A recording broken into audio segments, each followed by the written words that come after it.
construct is finger jointer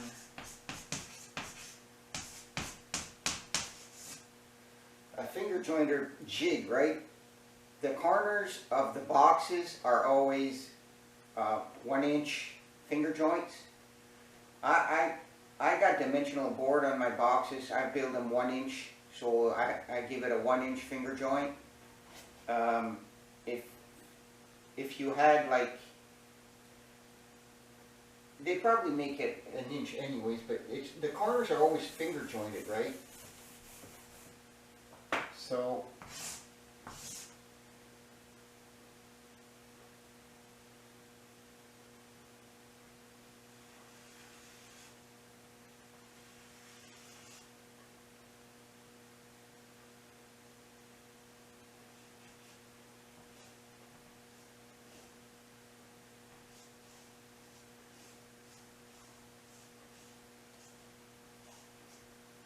you know what I mean?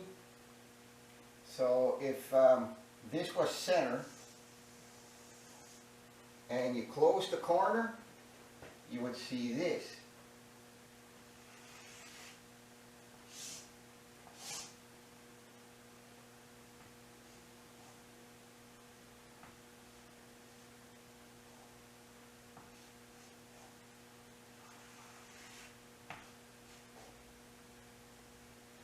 Right, so that to there is 1 inch, and that to there is 1 inch.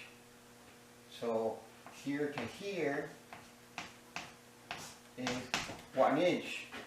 Now, if you're off a little bit, like you can do it on a table saw with a jig, but if you're off just a little bit, they never fit tight. So I figured, how do I produce this quickly? How do I produce this quickly and they'll always fit right? So I thought to myself,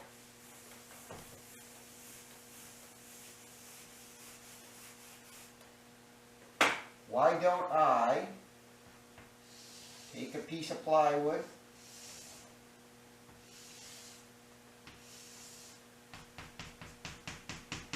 okay, I'm using 1/2 inch. If you go 3/4 or 5/8, you're going to get better rigidity. You're going to get more rigid jig, but that's all I have on hand. So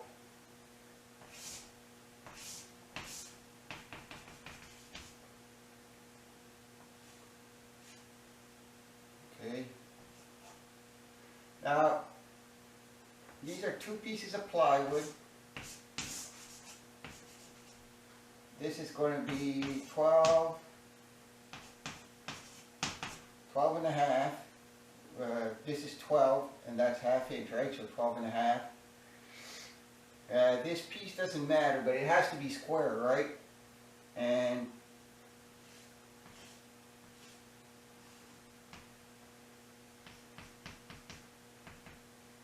you screw this here to here, and you screw it here.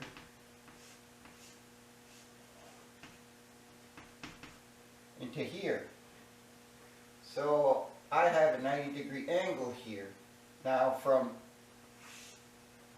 between these 2 surfaces I have 1 inch because I'm using 1-inch stock. Okay? So when I put my board in here,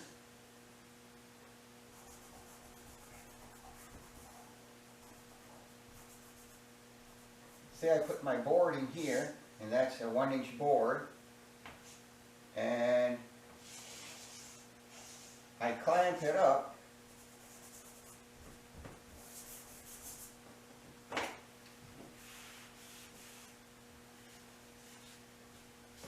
right? I clamp it up here. If I have a router here,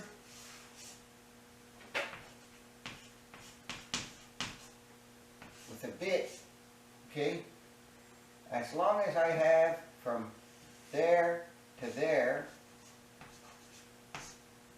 1 inch, okay, I can slot this finger joint in, right?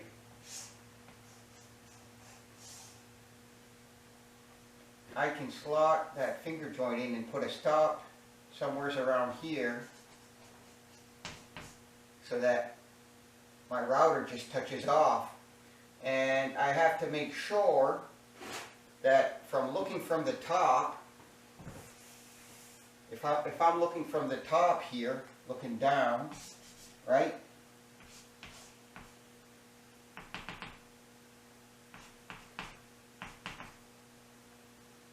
Funky looking eyeball, and he's looking down here. I'm going to see this. I have to put a fence, okay? Now, this will be the slot, and the stop will be here. And that will be my other fence. So I got to make sure that this slot ends up 1 inch. So then I'm covered. I'll have both dimensions. I'll have. Now, it's like I said, I took these boards, they're made out of oak, and I took them to the finger jointer to make sure I had a smooth surface here, a good glue surface in between, and that it was square. I'm using this as my my flat surface, or my plate, right? And here, this is where I actually bolted it onto my mini mill, and these are 1 inch apart, right?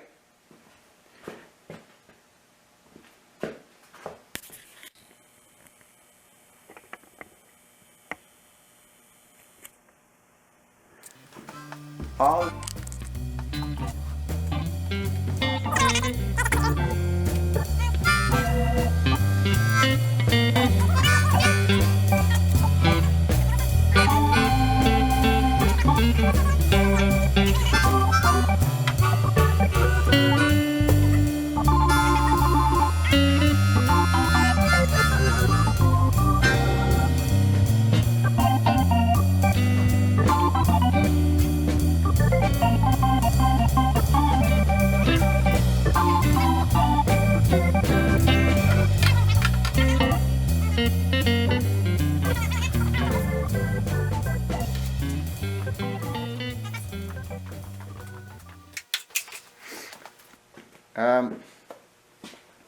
Makita, this probably there's are other brand names for this, but I want to countersink these, right?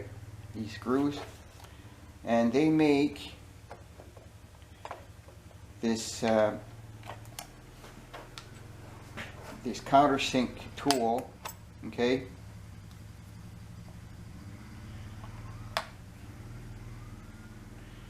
You got your screwdriver at one end, and then you got your, this drill bit is broken in here, but it looks like this, right? And this, and you countersink this, right?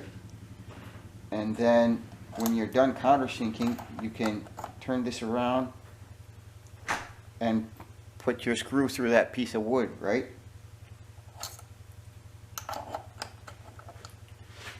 So you take a look at your screw, and this is a number 8, okay, but I'm guessing these deck screws are number 6s for some reason. No, there might be it's an 8. That drill bit has to be smaller than the threads, right? And now that I've finished bolting everything down, screwing everything down, I gotta make sure this is 90 degrees. And it seems to be 90 degrees. So now I can screw it onto this board.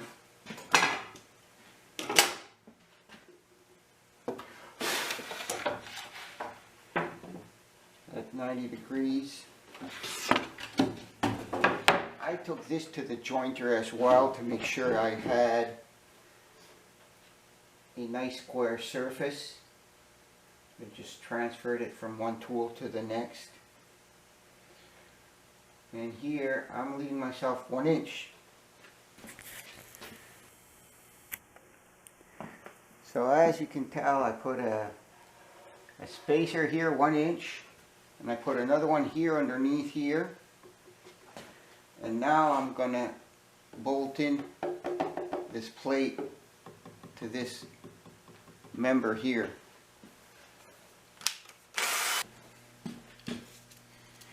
So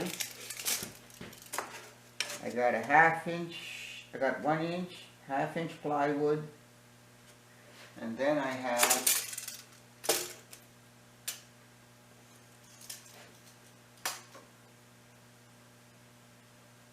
at 7/8,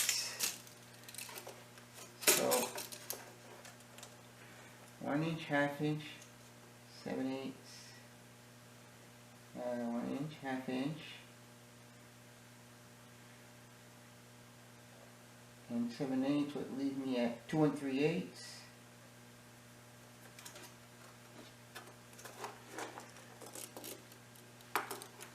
So at 2 3/8,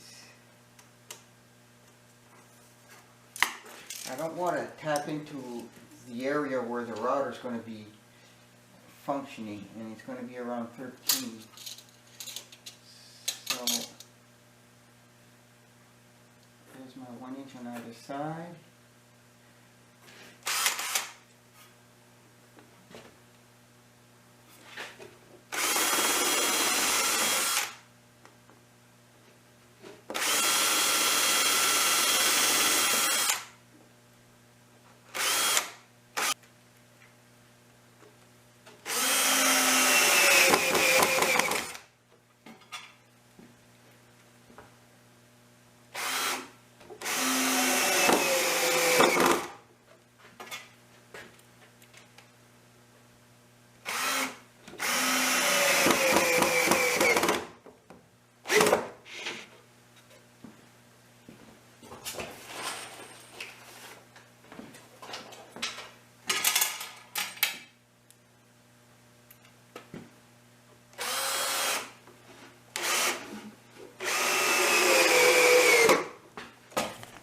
Okay, now for the guide rails.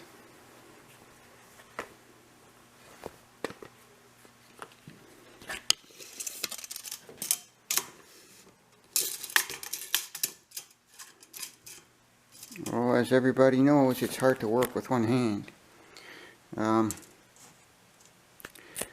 So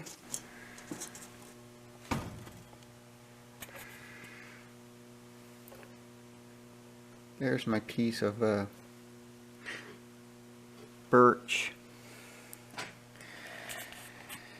and I've been using the same tool to countersink these screws.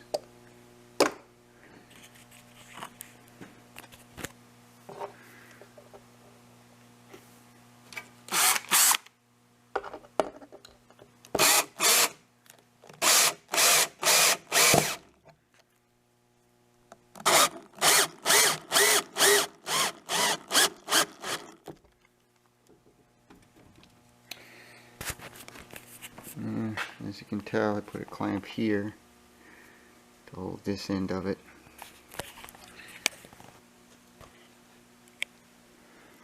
So 20 3/8 should give me the front and back of both top and bottom. Okay, so I'm going to cut 4 of these, and then we'll do the sides. Well, here goes nothing. Like I said, there's the stopper. The board's against there, and it's touching on the top here, and it's clamped down. Here goes nothing.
when you're setting your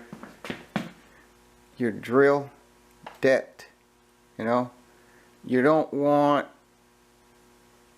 to poke a hole all the way through. You just want to make sure that it won't split the wood. This should be sufficient enough of a depth for that pre-drilled hole, right?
And that is the deep box.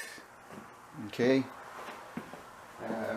that's where the queen's gonna stay for the duration of its lifespan. And I've got to notch this out to recess this in here and to where it's going to center for bee space, right? So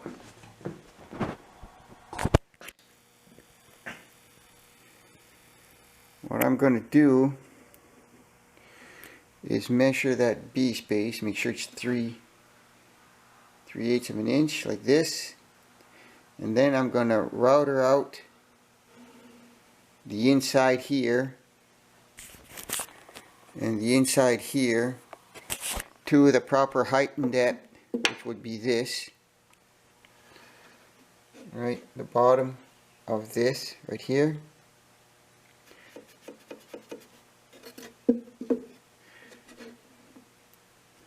And then I should have my bee space. I'm wondering if these little tangs of wood are sufficient to hold up. Like, I don't know how heavy these things get when they're loaded up with honey. I'm hoping this is enough wood so it doesn't collapse, right? That's 7/8 by 5/16.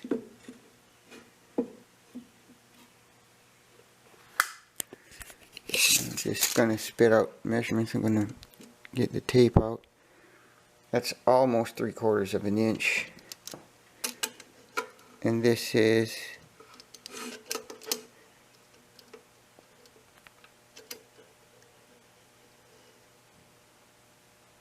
3/8.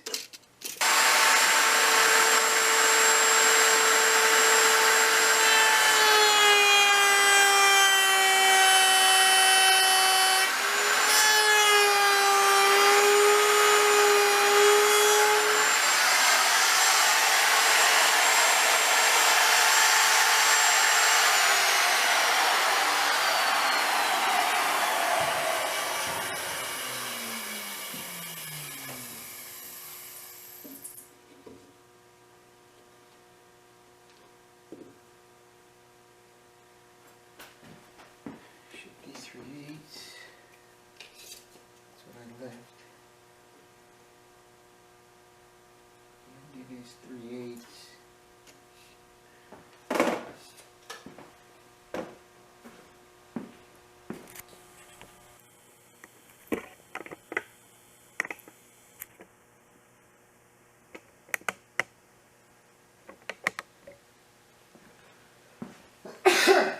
Wow, that makes a lot of dust. Phew. got my bee space on the sides. They won't be able to build any comb on the side, right? And the depth is going to be flush with the bottom, and my base is where I'm going to get my 3/8 bee space from. Like, I don't have any particular method of building them. Now, if I took down the measurements, I could replicate the same piece over and over again. And if anybody needed replacement parts, I would know. Yes, I bought this. I bought this little router last year in 2019 sometime, and it's one of the best purchases I've ever made. Like, this tool came with its own little handy pouch, and it's got a lifetime warranty on it.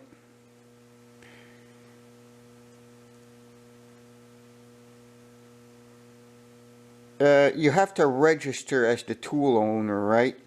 So I suppose you have to do it online.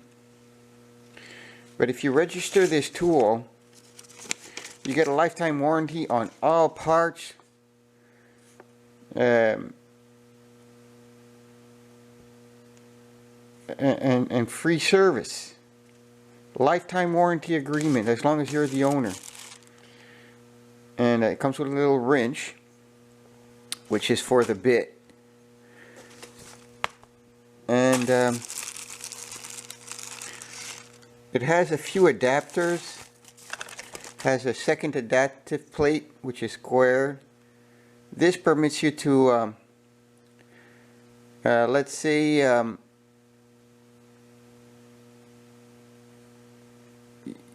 you're following inside a square pattern, right? This permits you to go 90 degrees. And the tool itself is pretty ingenious, right? It has right there a speed, variable speed.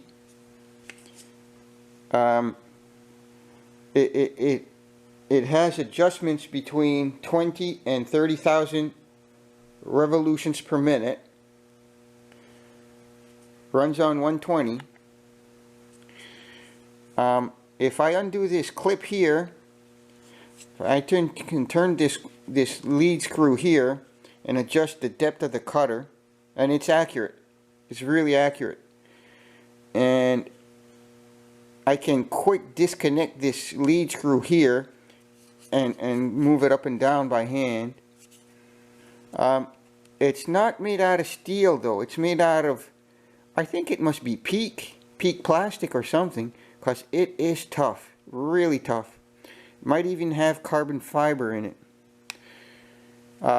There's a little LED light, and it's right there to the left of that cap screw in the orange portion. That's an LED light that lets you see. Right there on top of that router bit is the lock mechanism if you want to remove that bit, and there's the button you press right there. It makes accurate cuts. It really does groove accurately. If you got 1/4 of an inch, you're going to groove 1/4 of an inch. And it even has a place to toss out the sawdust here. See? You see that little spout right there? It really tosses out the sawdust through there. So you don't get sawdust on the other side of the tool. And you can change the brushes. And it seems very easy to take apart if you don't have a warranty to actually just change the bearings and stuff. It's a plastic construction, but it is tough. It holds up to the strains and everything.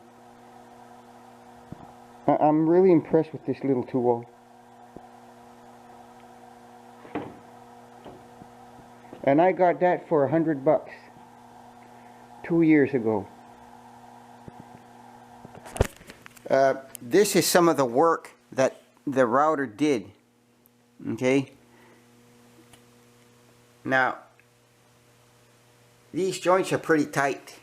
Okay, and I had this plywood, which this plywood, which is 1/4 of an inch. Okay, and it grooved these slots no problem.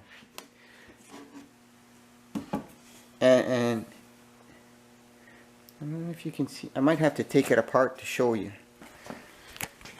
See what I mean? Now, that work came out precise. See that? See how tight it fits in there? It didn't, the bit didn't dance around there. It was sturdy. It really was rigid enough, even though it's made out of plastic, to make a nice straight groove in that piece of wood.